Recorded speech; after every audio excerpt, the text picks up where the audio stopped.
Gaming in the New Normal with your co-hosts Victor Rocha and Jason Giles. Today's discussion will focus on cannabis. But before we introduce the presenters, I would like to go over a few housekeeping items to keep in mind. All audience members are on listen-only mode, which means you are muted. We will be monitoring audience engagement on the dashboard and do encourage you to participate by using the question panel. There will be time for questions at the end of the presentation. We are recording this webinar and you will receive an email with a copy of the recording so that you may listen and refer back to it anytime.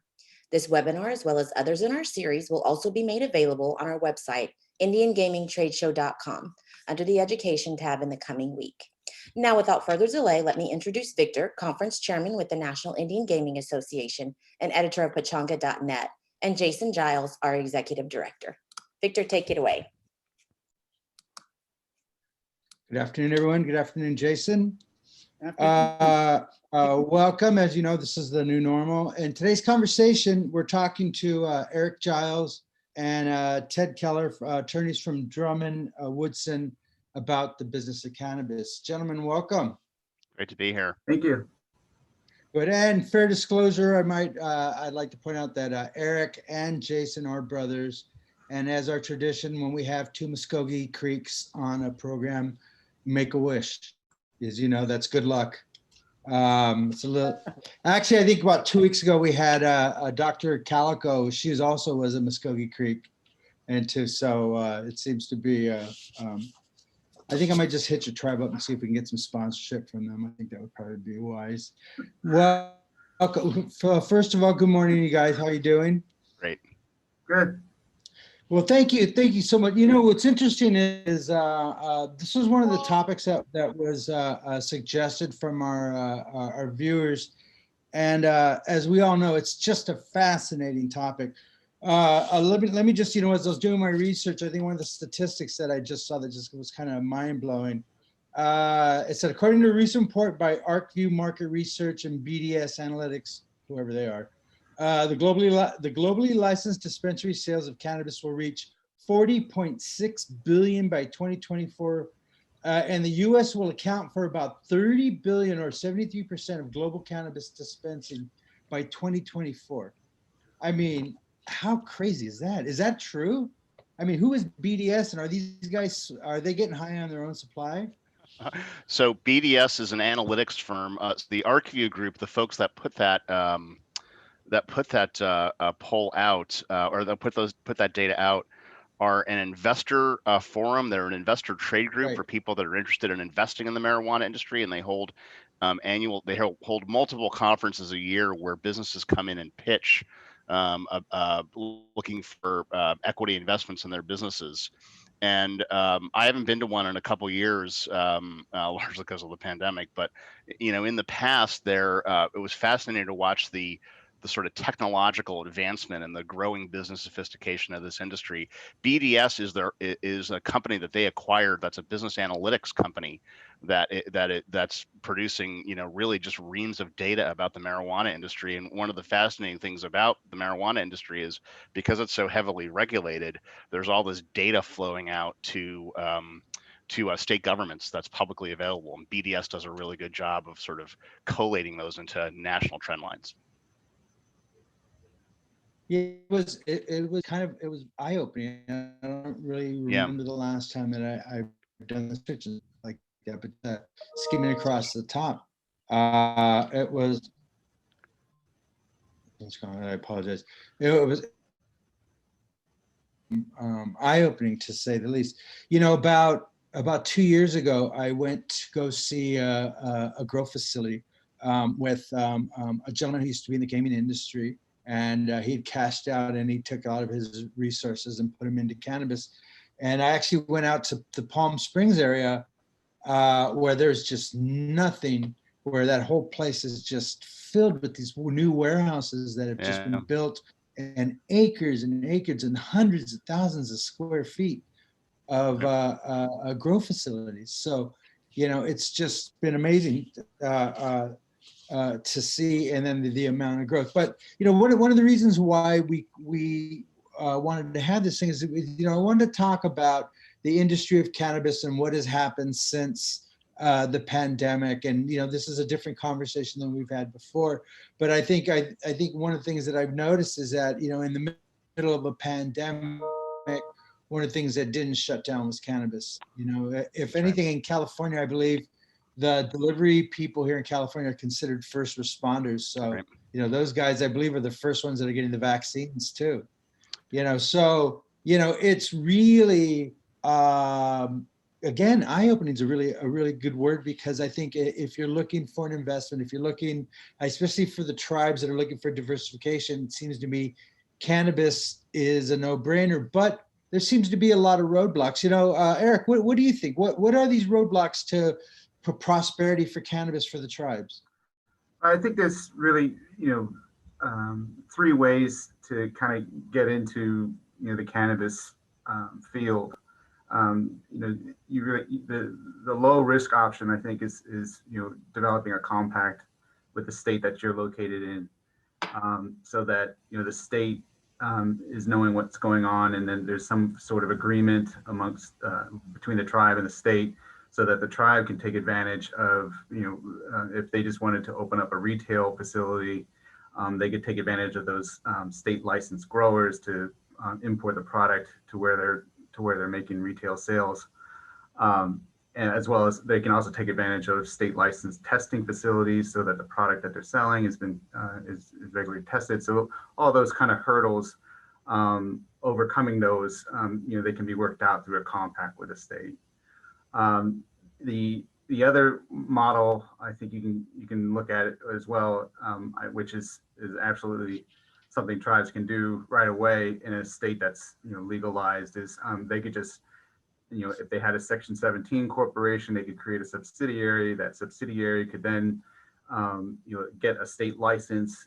They could open up a store on fee land and just run it as a regular business in accordance with state law.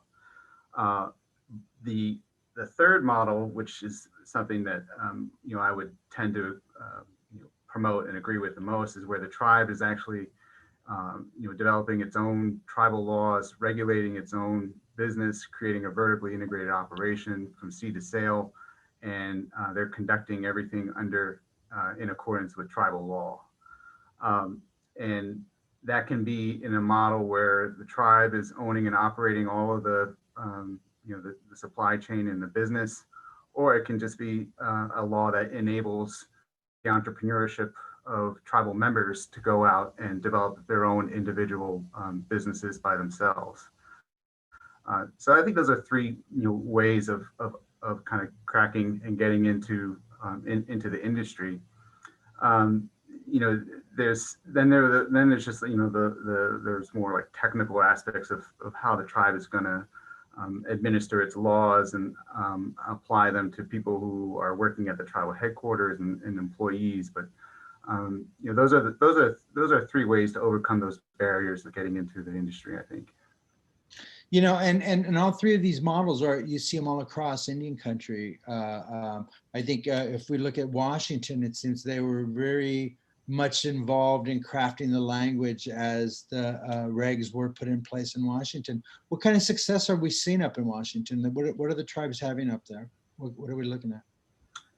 Well, I mean, I think it's a great way that they've, from my conversation, was that the state of Washington was really concerned about tracking the sales.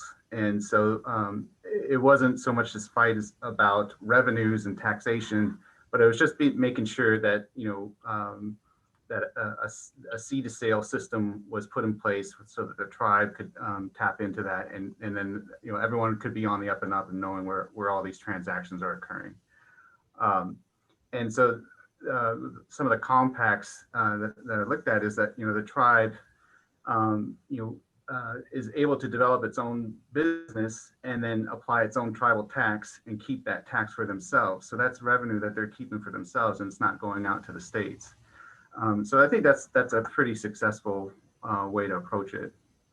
What do you think? Do they have a lot of those taxation issues that that you see across the country? When you do a dispensary on fee land or stuff, I know up in at Quilceda and stuff like that, the Tulalip's had a lot of issues with taxation and stuff like that. Is that an issue that they're running into also? Anything, Ted? Well, in a state where there is a state tribal compact, and at this point that's Washington, Oregon, and Nevada, a state tribal compact relating to tribal marijuana operations. The compacts explicitly provide for tax treatment, and one of the things, Erick's exactly right. The big concern of the states in the compacting states was making sure that that they were able to track the marijuana being sold. The basic public bargain with marijuana legalization is we'll make this legal. We'll give licenses to people that want to do this, but the marijuana needs to be tested. It needs to be safe, and it needs to not be sold in the illicit market, where things are not controlled and where there's more criminal activity, and where the marijuana can be tainted. And so that provision that Erick talked about of having making sure that tribal marijuana enterprises use the seed to sale tracking system is designed, to ensure that the illicit market isn't fueled from any source of marijuana. But to shift back to the tax question, the compacts in Washington, Oregon, and Nevada specifically provide that the tribal will have a tribal tax at least as high as the state tax on marijuana, so that there's not a commercial advantage to tribal marijuana operations. The consumers still pay a tribal a sales tax, but again, as Erick said, that's kept for governmental purposes, so it creates two streams of revenue, both from the profits off the marijuana business and also the taxing of it. And so in those states, there hasn't been a lot of controversy around the tax issue, because it's been settled by the compact. I think tribes have been slower to utilize the fully vertically integrated model, where the tribes develop their own self-contained marijuana system, cultivate, process, and sell the marijuana. I think we're going to see those begin to develop and begin to be launched over the next year or so. But I think there's going to be the same tax pattern there, where the tribe will charge some version of a state of a tribal sales tax, but keep it for tribal governmental purposes. It seems like there's a lot of it's very similar to gasoline. It's gasoline sales on the reservations and stuff like that, keeping it fair on the reservation and stuff like that, not allowing us to have that little edge. Yeah, one thing I would say though is in a way, if you're going to do the vertically integrated model, and you're really trying to get to that threshold of preemption of state law, and the way to do that is you generate value on the reservation. So you're growing and processing and retailing on tribal land or on an allotment on the reservation, and so there you're the I guess the case against a state coming in and trying to tax tribal sales, it's stronger when you can demonstrate that everything is being developed on the reservation. Yeah, when I was doing my research, they were talking about the taxes in Colorado, and it said since 2014 they've had $1.63 billion in taxes flow into the coffers, and that's a big amount of money, and I think that's the type of thing that wakes up these state capitals to the potential. This week, as a matter of fact, the governor of Wisconsin, Tony Evers, proposed a full marijuana legalization for the state in his 2021-2023 and biannual budget. So that should make Chairman Stevens happy. But what's the big why aren't tribes running into this business? Why does it seem? I mean, I have my ideas, but I'd like to hear yours first. Why don't tribes seem to be rushing into this green gold mine? Go ahead, Ted. Well, I mean, I think part of it is that marijuana still is completely illegal under federal law, and right. And as attorneys in this industry, Erick and I and our colleagues are always trying to cope with the federal illegality of marijuana. Now, not much is being done about it, but it's still federally illegal, and so there are tribal governments have legitimate concerns about whether or not by creating marijuana legalization regimes on tribal lands and sanctioning the creation of tribally owned marijuana businesses, whether or not they're participating in a violation of federal law for which there's really no protection. And so that has been a source of hesitancy. And then I think the second point would be that the way that Erick and I have thought about the preemption analysis, it's important to have. We think that the best preemption case comes from having a tribal marijuana legal regime that is at least as robust as the state regime in which the tribal lands are located. And so that kind of means that to some extent tribes are left waiting for the states within which tribal lands are located to legalize for full adult use before that marketplace is more clearly and safely available on a preemption level to a tribal government. Erick, did I? Yeah. And I would add that, one of the conversations we had with one of the clients was, there was the concern it's still illegal under federal law. We might be in a state that, adult use and medical use is all legal under state law, but for us, it's still illegal under federal law. Well, it's still illegal under federal law. And if the tribe decided to engage in cannabis in a state where they've legalized it, that would mean the federal regulators or the DEA or whatever they would have to allow all of these non-Indians operating retail sites and everything in the state, but they would single out the tribes in the tribal business and go after them. So that, there's it's an equal playing field when you're a tribe and you're located in the state and the state's legalized it and there's businesses up and running.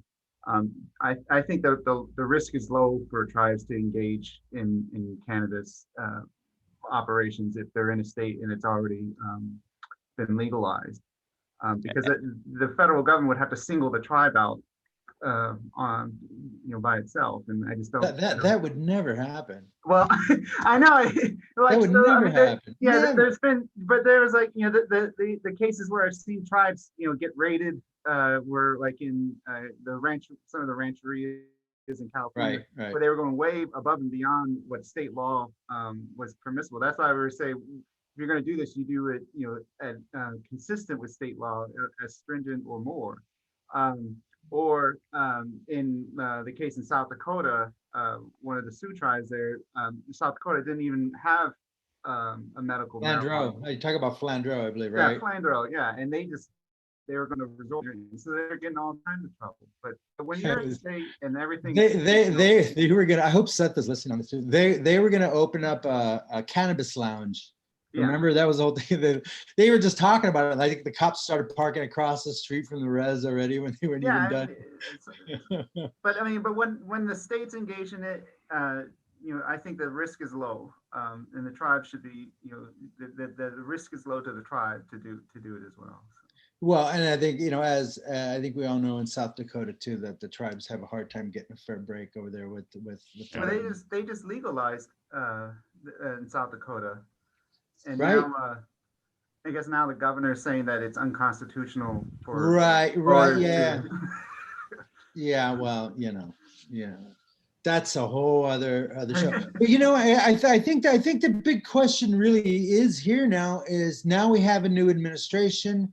We have Biden. We have, what are we hearing? I think I'm sensing some optimisms, but yet I also hear a little trepidation from some people. What do you guys think? So can I jump in on that, Erick? Sure. Yeah, sure. So I think the big surprise that everybody's dealing with is Democratic control of the Senate, which potentially changes the playing field for this. Biden's position on marijuana legalization is that he's in favor of decriminalization and rescheduling of marijuana from Schedule 1 to Schedule 2. Vice President Harris has a more pro marijuana position in that she's more open to full adult use legalization. So how that issue will get sorted out at the administration level is not clear, but there are right now two major pieces of legislation in Congress that have a chance of passing. One of them is called the Safe Banking Act, Secure and Fair Enforcement of Banking Act, that would allow state and federally licensed financial institutions to get into the banking business for marijuana. It would allow banks to provide depository and card services, and it would allow them to make loans to the marijuana industry, to marijuana facilities, to state legal marijuana facilities, without the fear of any regulatory problems and without the fear of any criminal problems. It would eliminate any legal liability under federal law for financial institutions, and that's been a big deal. That's also been one of the impediments to tribal marijuana businesses, is that it's hard to get banking services. In some places it's hard to get banking services for a marijuana enterprise, and then you end up with all this cash that you have to handle. And even if businesses do have banking services, they still end up making all these cash deposits all the time. And in our home state of Maine and the businesses that we represent here, that cash handling is a major preoccupation for them. So that safe banking bill is now in the banking committee. Sherrod Brown of Ohio chairs that committee. There was a lot of optimism that he would move that bill forward, and his reaction to it was he's willing to do that, but he wants to see some forward movement on another bill called the Marijuana Opportunity, Reinvestment, and Expungement Act, the MORS Act. And the MORS Act actually passed the House of Representatives in 2020. Then the session expired, and we're in a new session. I believe it would pass the House again. The MORS Act is an act that is meant to address the historic racial inequities in enforcement of drug laws in the United States. And it would do three, I think, important things. It would remove marijuana from the Controlled Substances Act entirely, which would essentially be federal decriminalization of marijuana. And then it would be up to the states to regulate it as they saw fit. And prior to the trend of legalization, every state in the country also had laws making marijuana illegal. So states would have to amend their laws in order to legalize it if this bill passed. It would provide for expungement in appropriate circumstances of federal marijuana convictions, so that if people had, and there's been, really grotesque racial imbalances in how drug laws are enforced in this country, and this bill would be an effort to right that balance. And then it would also provide a 5% federal tax on all marijuana sales in the country, and that would go to fund criminal and social justice reform efforts in the U.S. And I think it's not entirely specified how that money would be spent, but the idea would be they'd create a trust fund that would make grants around social and criminal justice reform efforts. And Sherrod Brown has said, I'm willing to move the Banking Act forward, but the MORS Act has to move forward too. We're not going to let bankers get into this business and make a buck off it if we're still, not equalizing the really horrible trend lines and injustices that the war on drugs have wrought in this country. So that's kind of where things stand federally right now. I think people are a little preoccupied with other stuff, Right. but I think Ted, what can we do on the national organizational level? Because obviously I've always looked at this, and that as more and more tribes have come to NIGA and said, we need your help lobbying this, it's way out of our field of expertise. I haven't seen a strong effort from NCAI to get any of this undone. It looks like an agricultural issue at its base. Maybe I'm wrong on that, Yeah. but it is something that maybe we need to look to get a bigger coalition around this. And, we can get the resolutions from NIGA and NCAI, but what can we do from Indian country to get that lobbying impetus and push this over the line here so we can get it decriminalized? Yeah, that's a great question. I think the MORS Act is something that tribal government should be very supportive of, and I would think that lobbying efforts aimed at making it clear that some of the funds generated by the tax, that the proposed 5% tax on marijuana sales, that some of those funds were earmarked for tribal purposes, tribal governmental purposes, would be a really good effort. I don't know. The Moores Act is pending in the Judiciary Committee, and I can't remember who chairs those in both houses, but I can find that out. And then I also think, depending on what shape federal legalization takes as the years move on, one of the great things about the way hemp was deregulated or re-regulated by the federal government is that it explicitly provided for tribal regulation of hemp production, and I think a similar model in the marijuana world would be a great thing to see. Yeah, it seems like the business of hemp seems to be really fascinating in the sense that, you see these stories about them getting arrested for having like too high of a THC content. I know there was a case last year in South Dakota where somebody was transporting hemp from across the state line, and when they tested it, it had too high of THC content, and they charged that guy with drug dealing or something. Yeah. And they So- seized it and destroyed it too. Yeah. Right. They said they destroyed it, The price of weed went down in South Dakota.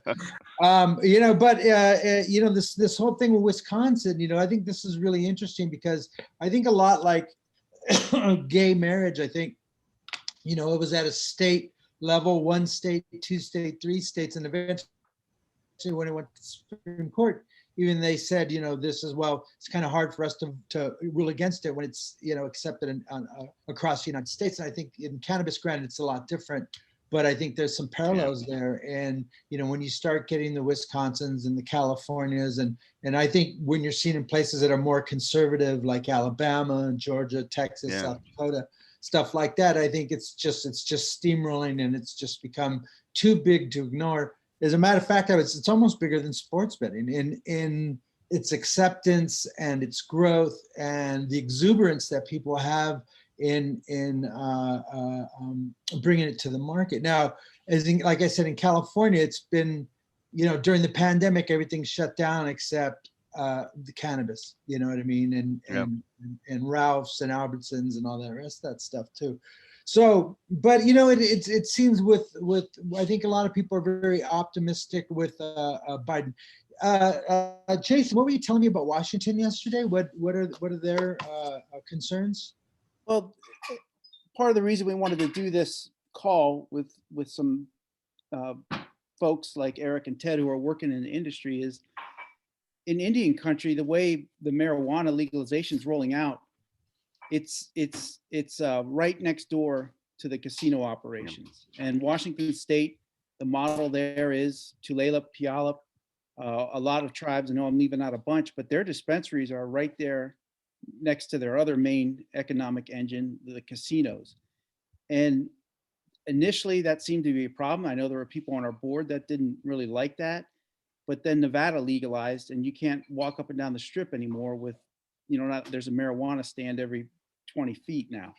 So I think that's kind of, that stereotype just doesn't matter anymore. And is there a way that tribes can maybe integrate, this cannabis with what they've already got going right next door at a big casino, the way Puyallup and Tulalip have done? Tulalip bought out the bank in front of their casino and converted that bank into a drive-through dispensary. Yeah. So I think tribes can really get creative about this as long as it's all on their own land. Mm-hmm. What do you think of that? And that's where the gaming aspect comes into it, because from a regulatory position, they're going to have to make their own decisions of whether they're going to allow people to smoke inside. I don't even know if that's a big deal anymore. I've seen statistics where less than 40% of the people who use cannabis now actually smoke it. So that's kind of going away too. What do you guys think on that? Well, I mean, a lot of it's going to be determined by, what is the financing of the casinos, right? I mean, are they subject to like a credit facility agreement? I mean, all those things have to be examined to like make sure that if they put something in there that is still violates federal law, that it's not going to trigger some sort of penalty under their financing agreements. I think that would be an important thing to look at first when you start to consider that. You know, you would have to look if what is your casino property? You know, is it all one contiguous piece of trust property? Are you going to section some portion of it out and give an assignment to, you know, whatever the dispensary is? Or could you even just co-locate that dispensary or inside the casino, which it would be great to go into a casino and you would see that there's cannabis dispensaries. The tribe has its own brewery and distillery, and so you have this whole, you know, resort operation there that just, you know, is a great model for tourism. So I mean, they sell cigarettes in the casino, so I mean, it's just not. Yeah, right. Oh, Yeah, you- I think that's the hard part. And Ted, 2 summers ago, I went to one of the cannabis main conferences. It was in New Orleans. Mm-hmm. I don't know how we're going to do this yet. I've got to approach NCAI, but one of the things that we need, why the feds need to decriminalize it and start getting this regulated, is even at that conference in New Orleans, you just get a sense of the industry is immature, and you can kind of, I don't want to say scam artists, but there's just a lot of fly by night companies there. And you know, to the old Victor pothead guy from Chico. But I mean, there's still too much of that in the industry. Yeah. And I'll tell you where we see it firsthand is in Washington, D.C., where it's just wildly unregulated. I think the same thing's going on in Oklahoma, where they just did this weird thing where they're in the middle. It's not illegal, it's not legal. And then it just runs rampant with every kind of scam artist that's selling, you know, faulty product. I mean, that's one of the reasons to really get the feds out of the way on this and start letting states and tribes regulate it. Well, and Jason, you know, look at what just happened in New Mexico over off the Navajo reservation, where you had all these grow facilities, and you had a tribal member saying, you know, I have sovereignty and we can do it. And next thing you know, the feds are raiding them and stuff like that too, you know. So, you know, it isn't that easy, but there are a lot of grifters still in it because it is not strictly regulated yet. It's still a lot of gray market, and you know, if there's a parallel, it's gaming in the 90s, you know what I mean, when we were still dealing with a lot of gray market, but eventually we'll bring them kicking and screaming into the regulatory aspect of it. But I apologize, I didn't mean to jump in there. What's your take on that, Ted? Because I think that's a big problem right now. A lot of the fly-by-night operators. Absolutely. So so keep in mind that marijuana has only been, the first legalization for marijuana for adult use in this country is only 6 years ago, 2014, and we only have 15 states that now allow full adult use, and we have 38 states that allow medical use, but those are always, smaller marketplaces than the full adult use market. And the process of growing marijuana at commercial or industrial scale and processing it into good consumer products and making sure that the marijuana is safe and untainted, and that potency is what you want it to be, it's a harder technical challenge than I think a lot of people that were growing marijuana 20 years ago in the illicit market fully understand. When you're trying to make this a consumer product, I also do a lot of work here in New England anyway with the beer and distilling industry, and I had a brewer client say to me, the amazing thing about Budweiser isn't that it's so amazingly delicious, it's that it tastes exactly the same everywhere in the world, every bottle you have, every year that you have it. And that's a hard thing to pull off, and the marijuana industry is, that's going to be a sign of maturity when there's real consistency around products and dosing and user experience. And so those technical issues are hard to deal with, and there are people out there that are really good at doing that, but there are people, the number of times I've heard people say, man, my stuff is the best in, New England, and, it's grown in a garage that's all moldy, it's, I mean, everybody's kind of heard that story. So, that is a big problem with people that are looking to cash in on this. And there are a lot of people that see tribes as great opportunities for them to cash in on this, and that will come to tribes with business proposals. And it's important to be able to vet those folks. One of the things that we always recommend is that as with any other kind of business opportunity, that a tribal government institute an RFP process for selecting business partners that might provide consulting services, or that might actually provide management or operational services in connection with a marijuana operation. And that RFP process is designed to figure out, what have these people done, and are they gonna understand the complexities of working in a tribal governmental setting. So those are just sort of some of the thoughts I think that we've had, and some of the things that we've tried to help our clients through. And I think the other thing I would add to that is we think it's important to have a level of consulting and conversation with both state and federal law enforcement as tribes start to get into this marketplace. If a federal or state law enforcement official or regulator is surprised by the fact that a tribe is developing a marijuana enterprise, that probably is a sign that things aren't going to go well. So a degree of just consultation and letting federal prosecutors and state attorneys general know what direction a tribe is headed in, and what their regulatory regime is going to look like, we think is really important. Erick has sat in on some of those meetings with me, and can probably talk a little more about what they're like. Yeah, what are their responses? Marijuana is currently illegal under federal law. Thank you very much for this excellent presentation. I mean, they know. But that does bring up a really good question, that whole gray market aspect. It's like, I mean, if there's a bigger scam, let's be honest, about medical marijuana before it's legal, I can't sleep. I can go see a Dr. Feelgood or Dr. Bombay over there. One of the funniest things I ever saw in my life was down at Venice Beach, where they had these things where you go and they had the cannabis dispensary, and this was before it was legalized. And I watched, Mr. and Mrs. Suburban, pull up into this thing. And these people at this clinic were so street, you know what I mean? And watching those two little with their, their outfits, and they're filling out this questionnaire, and it just looks so sketchy, But if that one didn't, you just go down in a half a block and there's another place and stuff like that. So it's almost like it's baked into it, the whole scam of getting a medical marijuana license for cannabis. It's just not very stringent, is it? No. In fact, there are online. Maine has now eliminated specific medical conditions. If a medical professional says that medical marijuana would be beneficial to you, you can get a card, and you can get one in Maine from and in a few other states, New England, from an outfit called cheapmedcards.com.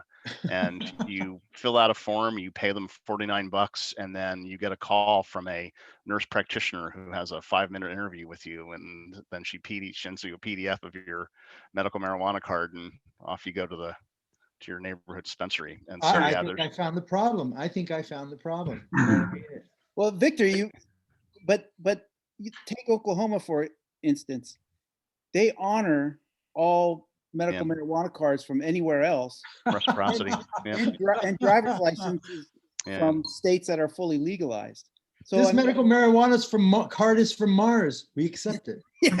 When you look at the sales data, though, that, for instance, MJ Biz Daily or ArcView put out about their projections, and Victor, those are exactly the kinds of numbers that I've seen. The growth in medical marijuana is pretty flat to slightly negative, and I think the conventional wisdom of people in the industry is that medical marijuana's got a limited shelf life, and it's going to be a more limited part of the industry over the next 5 to 10 years as adult use sales ramp up across the country, and that the products are exactly the same. In some states, there's a tax differential where medical marijuana is taxed significantly at significantly lower rates than adult use marijuana.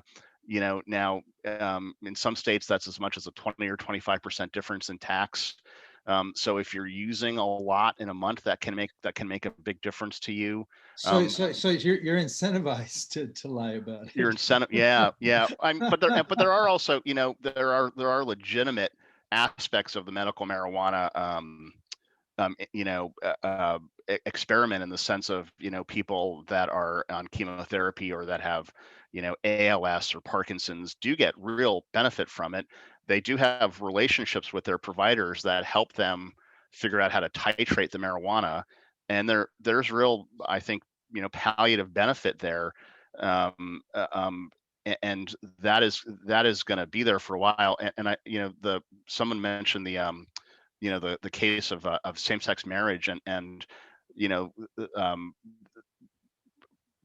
people started to know gay friends and family, and that got people more comfortable with the idea of same-sex marriage. Well, the same kind of dynamics happening in the medical marijuana field, where people have met friends and family members that got great benefit from medical marijuana, whether it was a cancer or other diseases. And now you see polling for support for medical marijuana in the high 80s or low 90s. That is settled public policy in the US, support for medical marijuana. Yeah, the 2019 Marquette University law poll found 59% support for recreational marijuana and 83% for medical cannabis. And now I saw a Gallup poll before we got online that had 68% support for adult use marijuana, for recreational marijuana, in November of 2020. 68% support, with support for full legalization for people 65 and over at 55%. Yeah. And that's a sea change. And people under 50, the support's over 75%. So it's increasingly the regulators are catching up with the public on this issue. Listen, if they're over 50 and they don't support marijuana, they're lying. They are absolutely lying. Now, listen. One of the most interesting parts about that is the fact that as it's normalized, as we're seeing cannabis, the acceptance is everywhere. You know what I mean?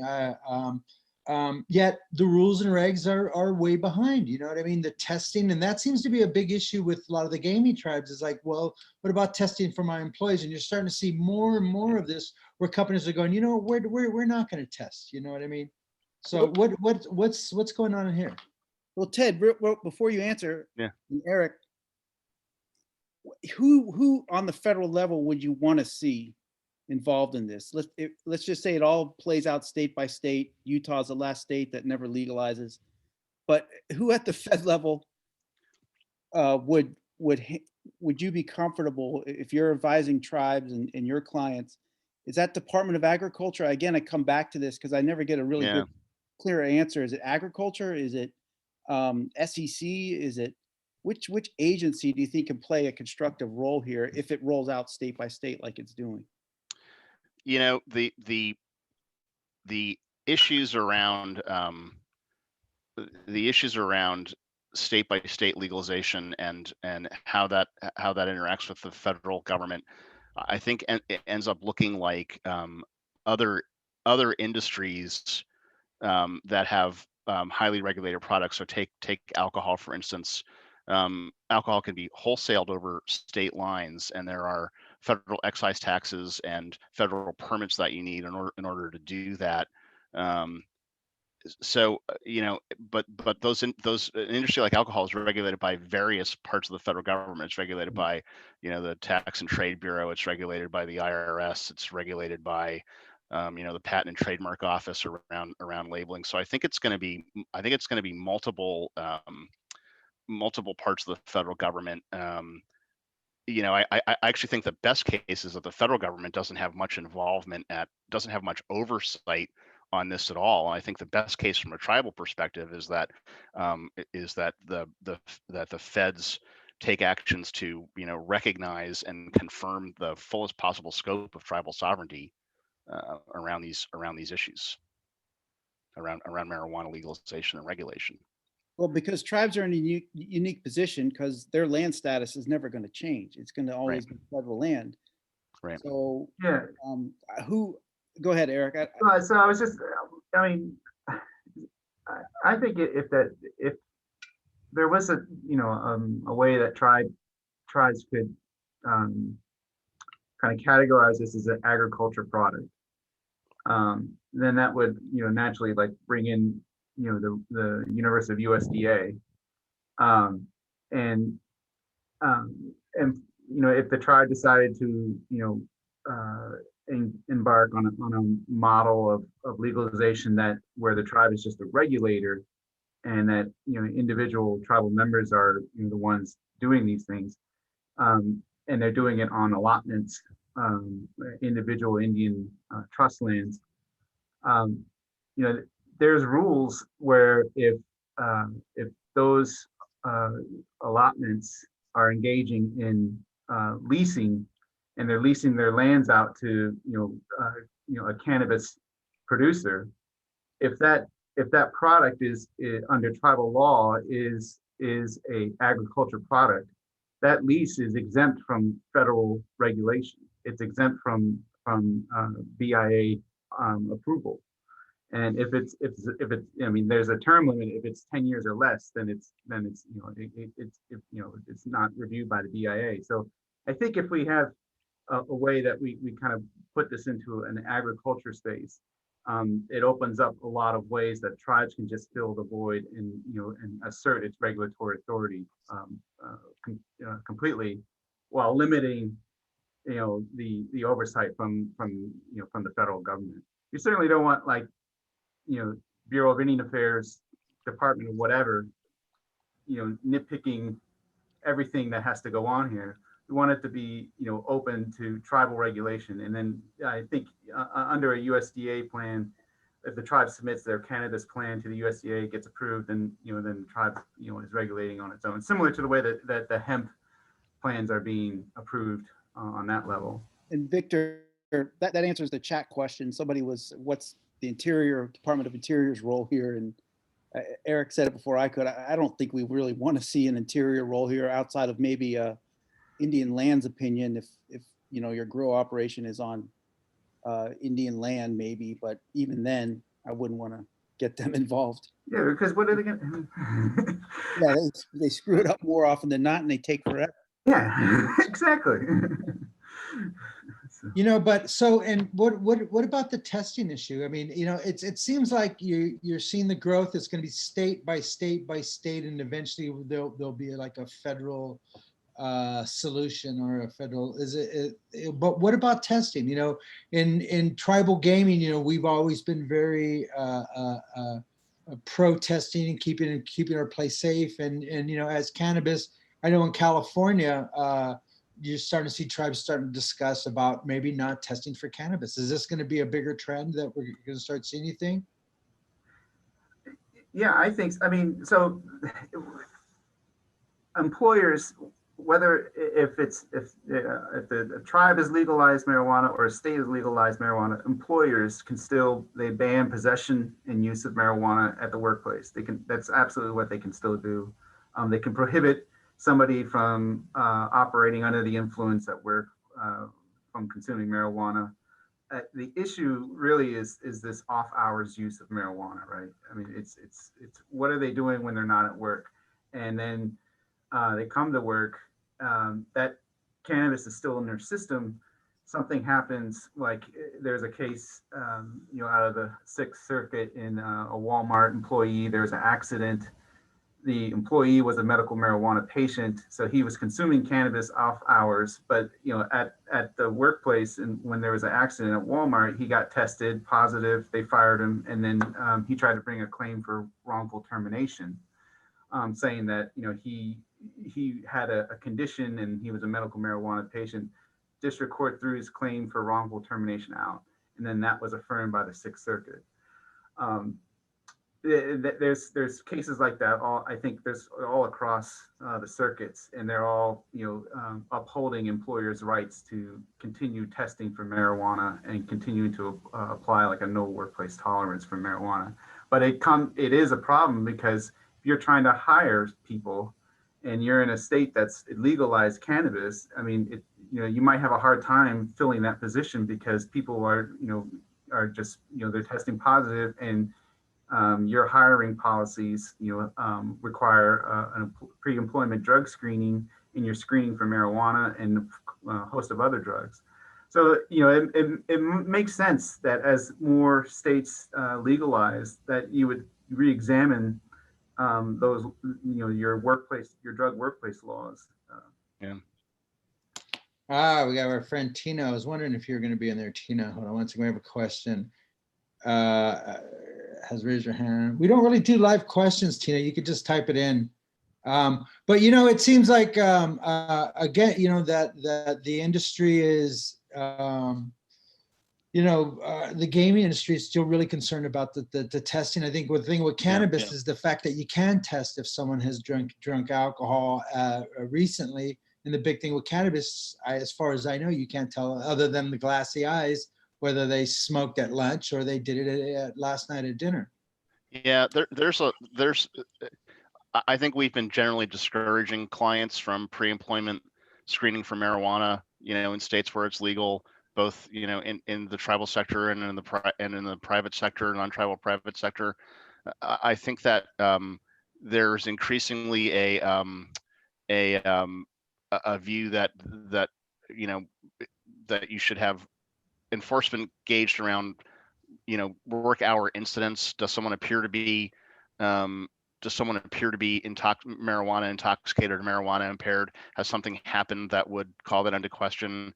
And there's a lot of there's an increasing body of law really around impaired driving, around how you detect marijuana impairment and how it can be different from detecting alcohol impairment. And increasingly there are consulting companies, employment-related consulting companies, that are providing the service of doing training for supervisors around how to detect marijuana impairment. There's a lot of like bad lore around this, that, you know, if you put your head back and, you know, blink your eyes twice, do you get dizzy? And if so, then you're marijuana. All of that is, you know, a lot of that's nonsense. We're going to give you But this fake joint. Which way do you pass it? Left or right? You know what I mean? Right. That's the type of test Right. they're going to be doing, you know?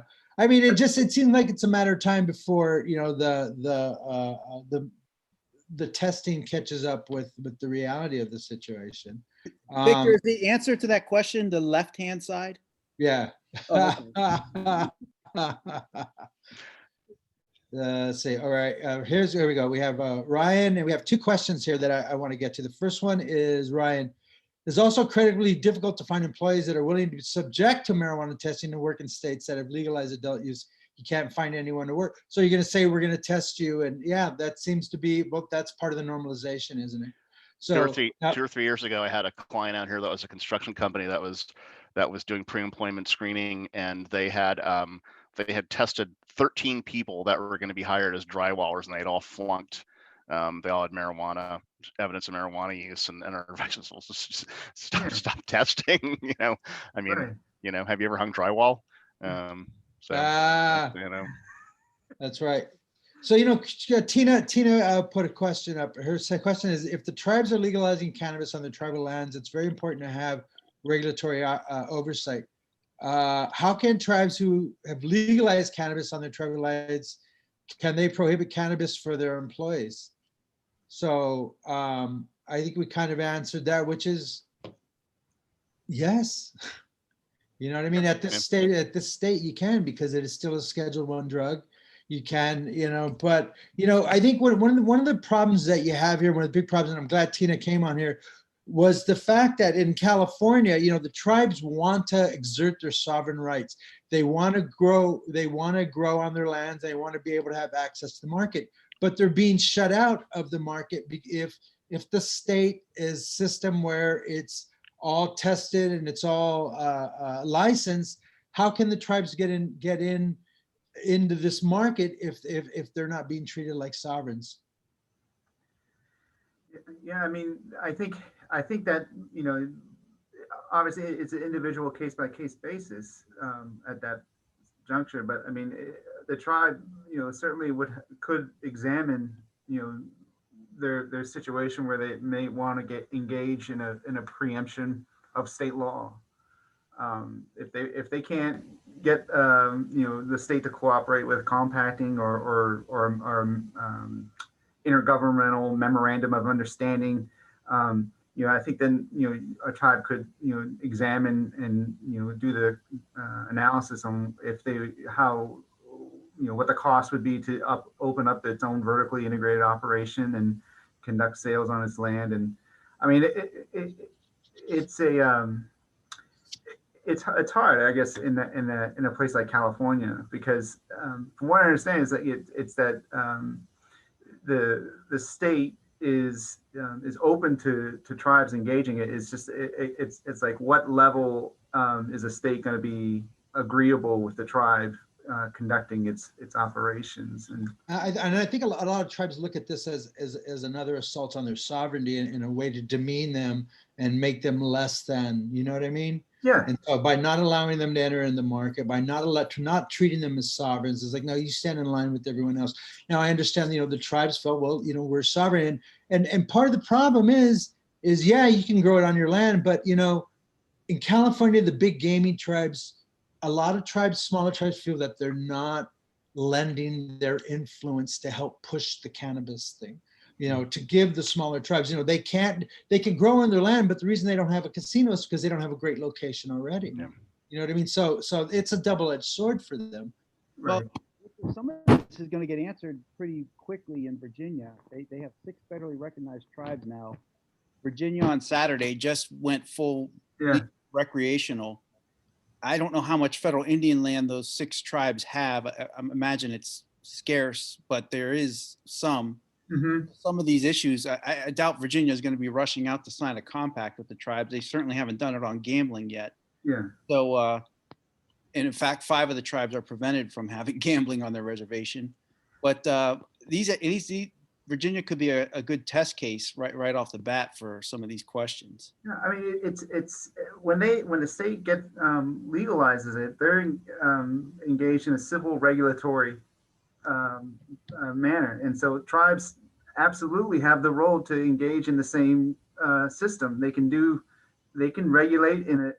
They have civil jurisdiction over it, and they can regulate it on their own. They don't have to. I mean, they don't have to get a compact. You don't have to get permission from the state, but they can just do it on themselves. It's just really like, are you in the market? Is the market there to do this?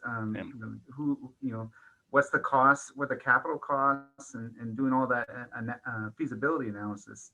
And that's another thing that we've recommended to some of our tribal clients, is there are some very good companies that are in the business of evaluating the potential strength of a marijuana marketplace in any area, and figuring out what the potential demand for marijuana might be, what the potential economic return of a marijuana system would be, and then also building in what the cost of creating the marijuana enterprise would be. How much does it cost to build a cultivation facility? How much does it cost to get manufacturing and extraction equipment, testing equipment, and to create a retail store? And so, feasibility study at the outset is always a good sense, so that you have a sense of how to size the marijuana enterprise, and so that you understand what the capital needs are going to be.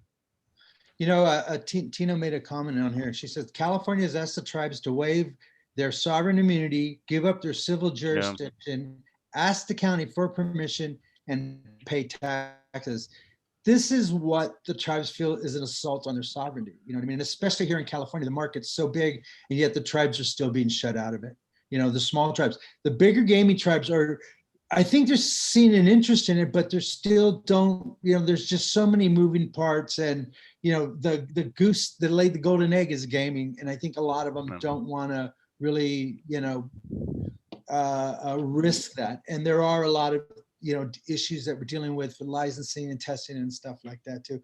Well, you know what? I think we're at the end of our time, and I apologize. Go ahead, Ted. I was going to jump in and just answer the prior couple questions really quickly, if that's okay.